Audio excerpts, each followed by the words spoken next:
Hello! Welcome to Music Heavy, the site devoted to alternative reflections on hard rock and heavy metal. I'm Stephen Meyer, and this is part 5 of my series on Is Conflict Needed for Great Heavy Music? The case of Aerosmith, UFO, and Yngwie Malmsteen. This is the conclusion. Quick shout out and a big thank you to everybody who's maybe made it this far. Frankly, even if you've just watched bits and pieces of my videos, I greatly appreciate it. So thank you very much. But the troopers who have gone all the way through this and maybe checked out my other essays and presentations too, thank you so much. Really appreciate it. All right. So this is the conclusion. So what I'm going to do in this YouTube presentation is indeed wrap things up as you'd expect in the conclusion and sort of tie a few loose ends together. But there's a couple themes I'm going to develop a little more that I sort of just hinted at in earlier parts. I'm going to get into the kind of sticky situation of conflict and drugs within groups. And also I want to build a little more on this idea of should conflict just be avoided and sort of linking that with guitar heroism and that sort of thing. All right. So here we go. So sort of in the latter part of the essay, and then again, of course, you can hit the links to read this essay in its entirety if you like. So attempting to universalize these case studies. Okay. So in a nutshell, I think one of the themes I've been developing throughout here is conflict really a good thing for creativity, right? Can we associate the band's best material the reason for the band's best material is because it was fueled by conflict, for example. And I've pretty much been saying no to that. In fact, conflict typically just breaks great bands up and not a whole lot more, right? So I think we've just given this way too much credit than it deserves, this whole conflict and fueling creativity and all that stuff. So just to generalize this a little bit, as is the case when any small group of human beings are brought together to achieve collective goals, right? We all have to do that from time to time.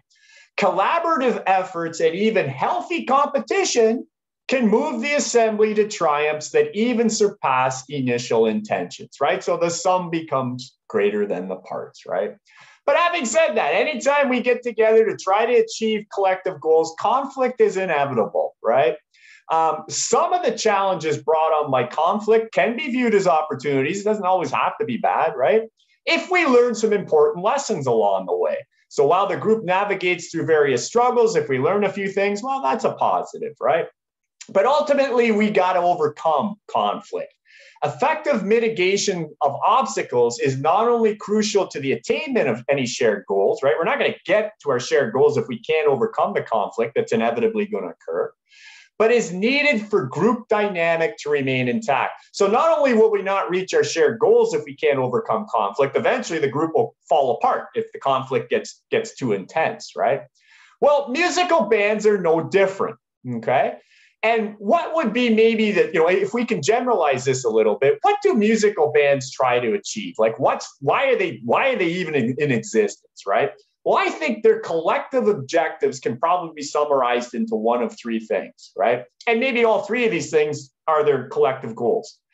They're achieving desired artistic expression, and hopefully that's the number one thing. You're trying to create great art that satisfies you, right? Second, most people want to be recognized, at least on some level, for their great art. So they want to realize credibility and probably critical acclaim amongst their peers, right? The media, and hopefully the fans as well, right? Well, if the fans aren't recognizing it, then I guess you won't have fans, right? But again, so that would probably be an objective for most artists too. First, you please yourself, then you hope other people like it in some level too, right? And also probably number 3, attaining commercial viability. So, I mean, again, you want to be paid, if you like, for your efforts, or at least get enough wealth that you can carry on, following your artistic vision, if you like. So if a musical group reaches some or all of these goals at particular points in their career, right, then the strategies employed to deal with conflict must have been largely successful. Okay, so if they weren't able to overcome their conflicts that ultimately occur within groups, right, then they're not going to achieve any of those three goals, right, or at least not for any length of time. If conflict takes hold and is not adequately addressed, obstruction and perhaps negation of the band's collective will to reach shared objectives is inevitable. So not only will the group not reach their goals, probably the group falls apart if conflict becomes too intense, right? So as I have argued throughout this paper, the popular notion of conflict being a necessary ingredient for making great art is highly questionable, and upon closer inspection, which I've been doing, I guess, becomes almost impossible to defend. Indeed, it would be far easier to contend that the constant submerging of an artist or a group of artists in conflict will do little more than bring the individual or the collective to demise, right? So as I say, that's really what conflict's going to do. Yeah, it'll create a bit of tension and competition, which might drive things forward for a while, but ultimately it's just going to crack, it's just going to pull things apart, right? So while Aerosmith, part 2, where I look at Aerosmith in some detail and their link with conflict, et cetera, while Aerosmith is atypical in having all original members participate throughout the bulk of its existence, it was the band's ability to overcome conflict that fueled their longevity. Conflict in and of itself was nothing more than a barrier, right?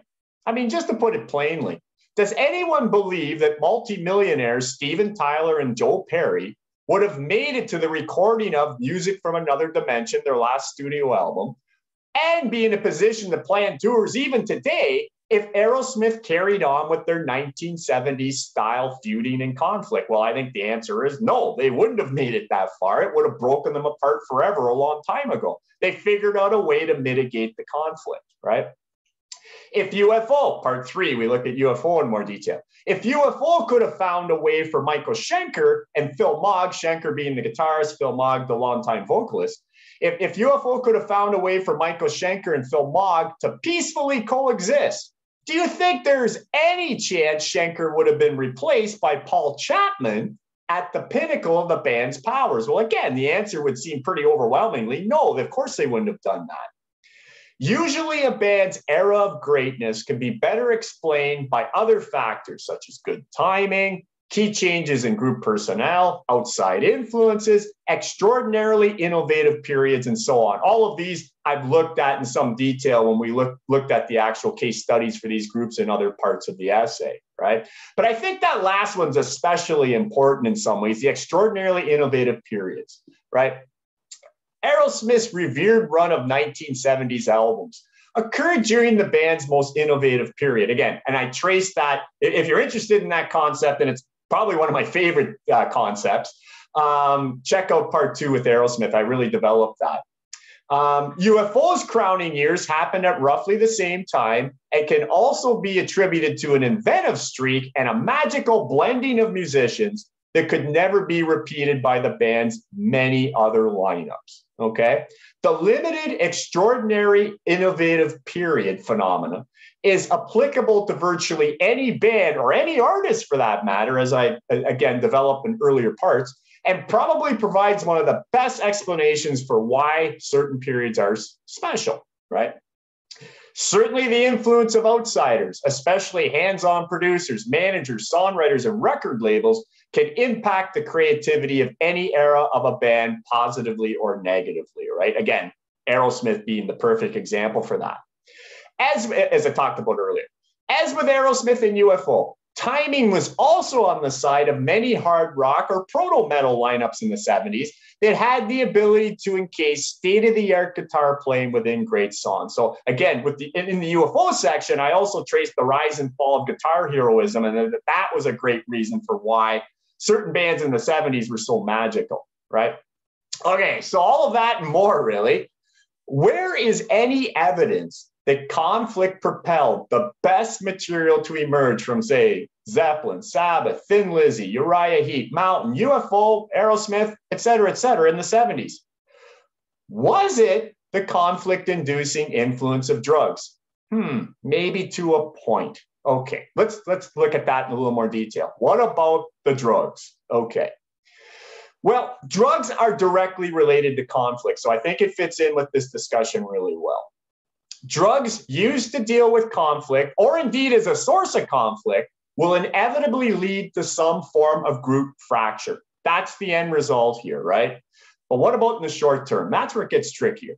But inevitably, this is what happens. Band members either tire of the user's growing unreliability and move for membership change, or they basically kick the person out who is becoming more unreliable because of substance abuse, or the user becomes incapacitated to the point of ineffectiveness and they kind of leave on their own accord because they realize, well, I just can't do this anymore, right? Yet what about the argument that drugs enhance the creative process? Okay, well, this is trickier to assess, but in the long run leads to similar outcomes, right? Okay, so I want to refute the influence of drugs in any positive way because I'm basically against drugs in most ways, right? But I can't completely. There is considerable evidence to suggest that mind-altering chemicals do open up previously unreachable portions of the brain, and songs, sometimes career-defining, may be revealed to the artist. That is fact. There's just too much information. I mean, if you read books and interviews with these artists, it's just too much information that does happen. But there's a price for that. The price for this is massive and potentially tragic if full-scale addictions start to emerge. At worst, overdoses occur. At best, creativity inevitably dwindles, right? Continuous drug use will inescapably lead to significant interpersonal conflicts, and eventual group fracture becomes highly likely in the absence of some type of successful intervention, right? So drugs create conflict in all kinds of ways. To the individual, especially if they become sort of an addict, and to the group dynamic, right? But for short periods of time, maybe it helps attain art that maybe otherwise wouldn't be reached, right? So in some specific cases, the disarray of drug use, and make no mistake, it causes a lot of problems on group dynamics, might be balanced by temporary gains in achieving otherwise unattainable art. Even with the indisputable long-term detrimental effects of substance abuse, some might argue that it was worth it for that classic album or that amazing tour. I believe this to be a highly spurious argument, questionable argument in more universal terms, but it cannot be completely rejected either. Again, a more at least short term. So I guess here's the bottom line, and this might be a topic for another paper sometime that I'll develop even more perhaps, but so I guess it's up to the artists and indeed the fans to weigh if the benefits of having, say, Black Sabbath's Volume 4, Aerosmith's Draw the Line, or any other groundbreaking album molded under a mountain of drugs was worth the personal turmoil that the members had to endure. Okay, certainly an interesting thing to consider, right? Okay, second theme I want to develop a little more is this idea of should conflict be avoided altogether? And again, in the realm of heavy metal and hard rock, one way to do that is basically to start doing everything all yourself. Kind of like, again, see the Yngwie Malmsteen example where I sort of trace out how Yngwie's become more isolated through time, increasingly doing more and more himself, largely to avoid conflict, all right? Gonna frame that in a more generalized format here for a minute or two. Okay, aside from the controversy surrounding possible short-term gains from drug use, should all other forms of conflict be actively circumvented? In other words, if conflict does not create great art, will the chances for achieving great art be enhanced if conflict is vigorously avoided? So you might say, okay, well, if I'm going to great lengths to try to establish that conflict doesn't create great art, usually it's better explained by other things, possible short-term effects of drugs with notwithstanding, right? So should we just try to avoid conflict at all costs if you're an artist? So one way to achieve a conflict-free musical environment is for an artist to become the sole creative force. Should this always be pursued? Somewhat paradoxically, I think the answer to this is actually no, right? All right, so putting this in another context, another way of looking at this. If the arrangement for the quasi-democratic pop rock group was initiated by the Beatles and the Rolling Stones, or probably others, but these are the two that most people are going to say had the most impact on so-called the democratic pop group or rock group, and Black Sabbath, Led Zeppelin, and Deep Purple, and others, but those three, again, seem to have a lot of weight here, provided the blueprint for heavy music, okay, then Jimi Hendrix must surely be the prototype for the insular guitar hero, right? So if the Stones and the Beatles were the blueprint for the group, the pop group, the rock group, if Zeppelin, Sabbath, and Purple were the blueprint for the heavy group, then who is the blueprint for the insular guitar hero? Well, it's got to be Jimi Hendrix, right?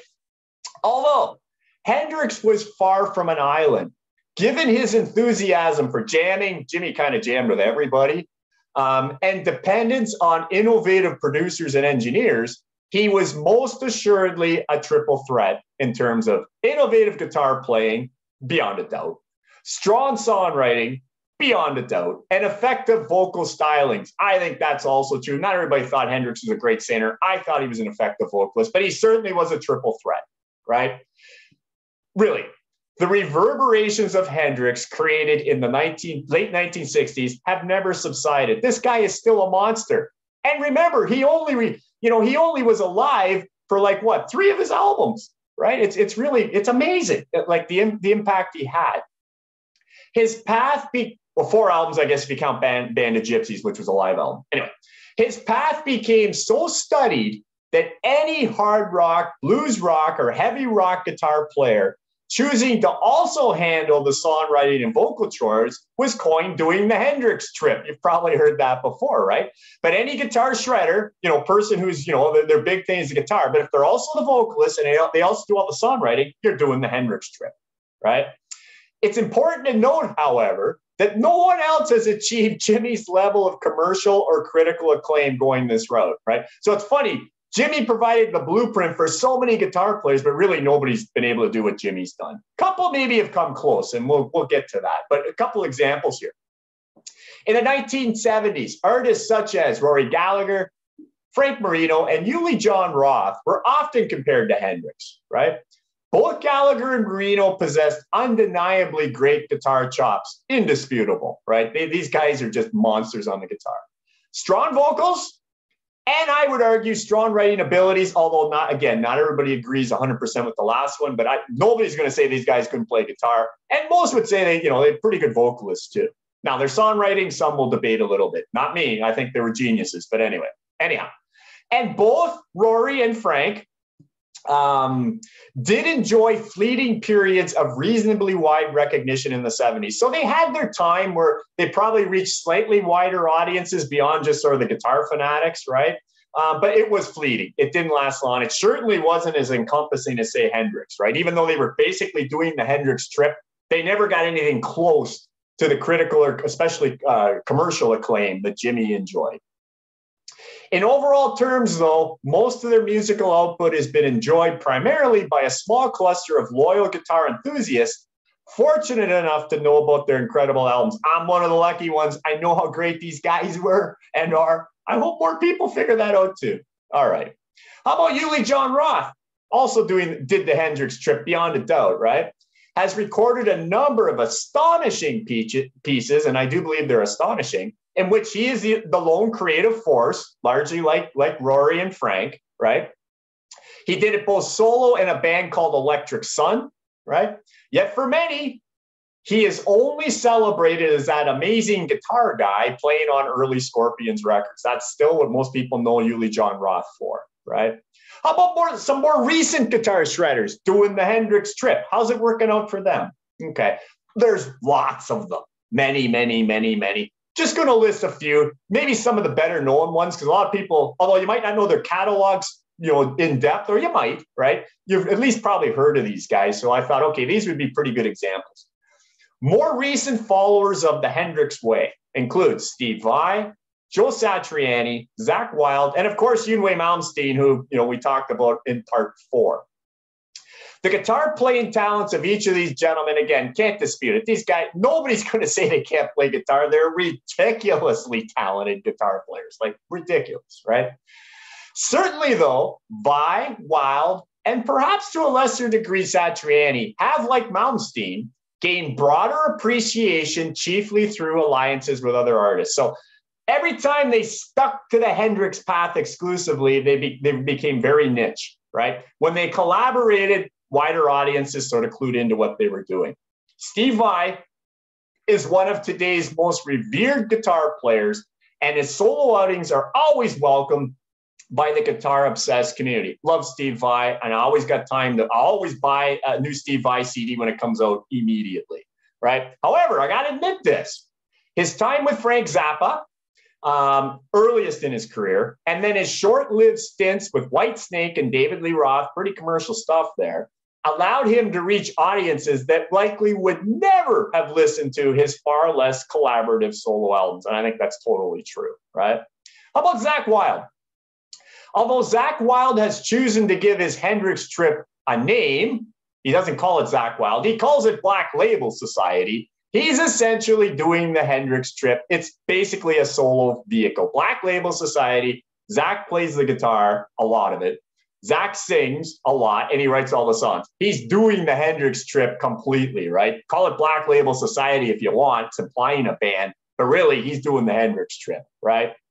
And it's fairly well known. Black Label Society actually is fairly well known. A couple songs will be played on satellite radio, stuff like that, right?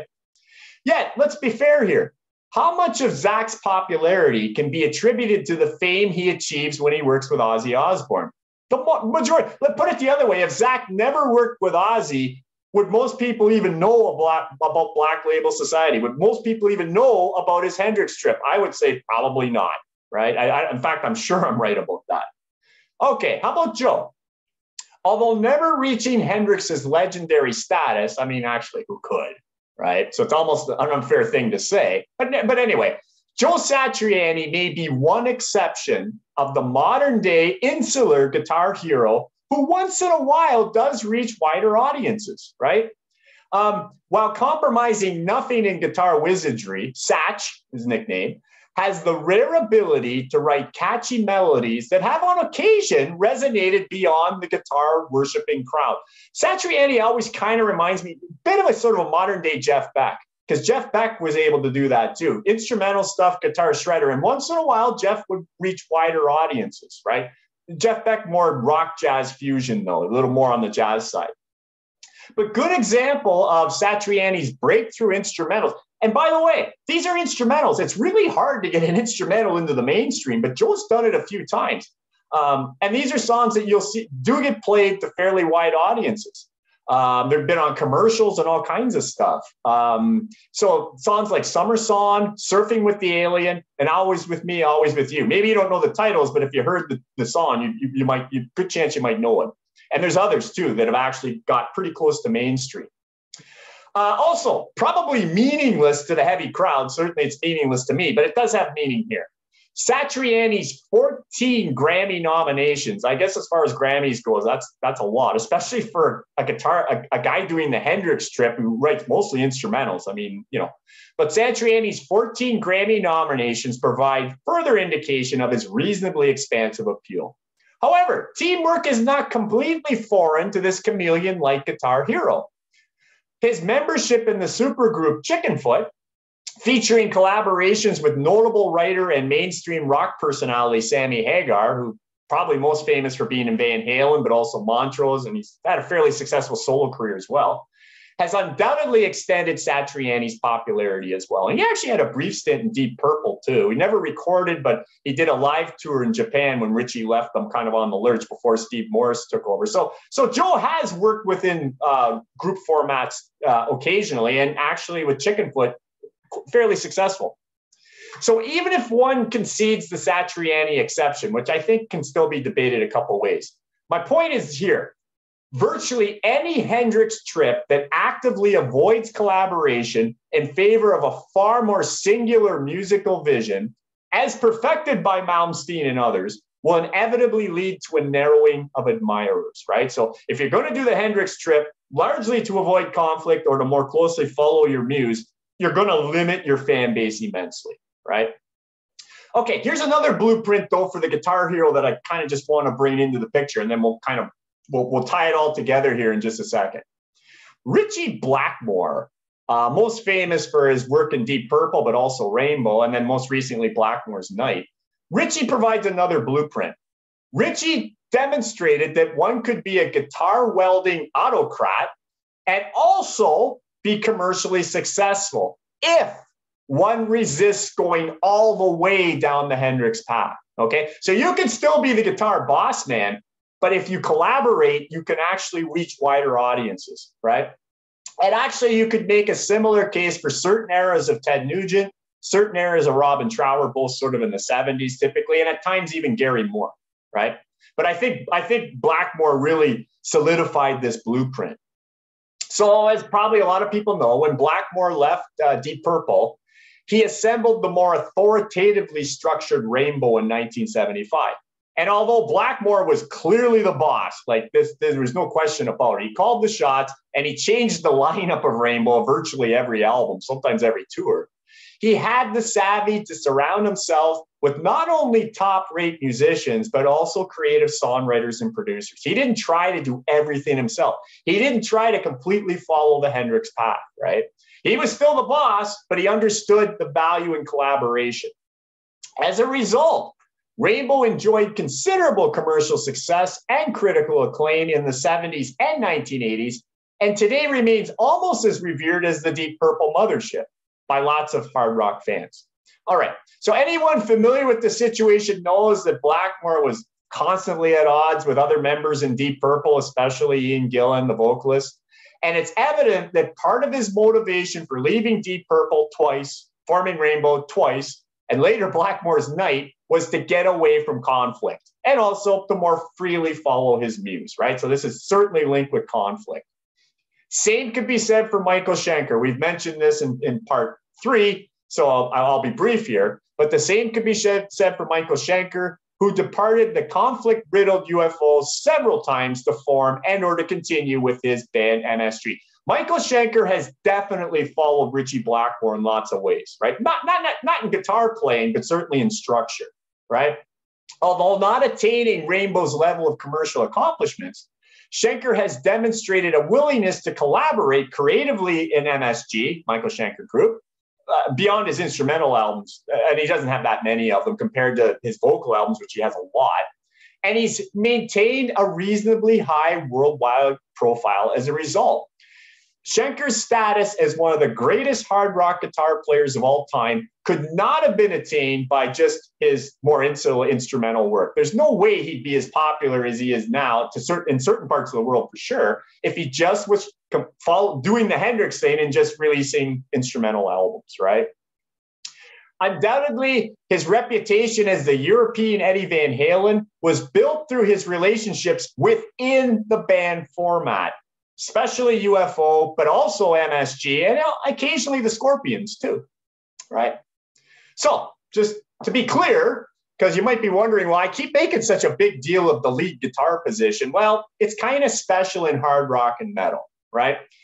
To be clear though, it's not unusual for a drummer, bassist, keyboardist, or especially a singer to assume the dominant role in hard rock or heavy metal. But it's exceedingly rare for this individual to be the sole creative contributor, unless, of course, they also play guitar, right? So many other guitar heroes have followed Blackmore's commanding approach, but those who decline to share meaningfully in the creative process will ultimately be doing the Hendrix trip. So to me, it's, you're either kind of doing the Blackmore thing or the Hendrix thing if you're guitar shredder, right? I think there's two key motivations for Jimmy's path that are surely at work, and this interrelationship should not be missed. So this is sort of links with conflict, I think. So why would you go down Jimmy's path, right? Even though you'll never be as popular as Jimmy because no one ever has been. Why would you do it? Well, it's either to escape conflict or to more purely follow artistic instincts, but the two are linked, right? In other words, if one is not allowed to follow their musical drives within the confines of a band, then internal or external conflict will surely result, right? So if you can't reach your artistic visions when you're in a band, that's conflict, right? You're either gonna have trouble getting along with your band members as a result, or you'll have internal conflict, right? So greater musical isolation is the logical cure if a workable relationship with collaborators is no longer feasible. Some guitar shredders, Malmsteen being as good an example as we have, are willing to pay the price for freedom from conflict. And the cost, though, is a significant narrowing of the fan base and some erosion in the quality of the output is inevitable as replication of ideas is surely going to occur, right? All right, let's wrap this up. Therefore, the popular supposition that conflict creates great art has serious problems, as I've said probably too many times in this 5-part series. Usually an artist's run of success, either critically or commercially, is better explained by other things, as I've been arguing in this paper. Yet it is still typically better, for the fans at least, that hard rock and heavy metal artists continue liaisons and find ways to minimize their skirmishes than to go their separate ways and actively eradicate the conflict altogether, right? To put it plainly, putting up with tolerable levels of conflict in the name of collaboration seems better than no conflict at all. All you disciples of the no Ozzy, no Sabbath that I hear all the time must surely agree with that. How about everybody else? Thank you so much for listening. I'll be back with more stuff one of these days. Take care.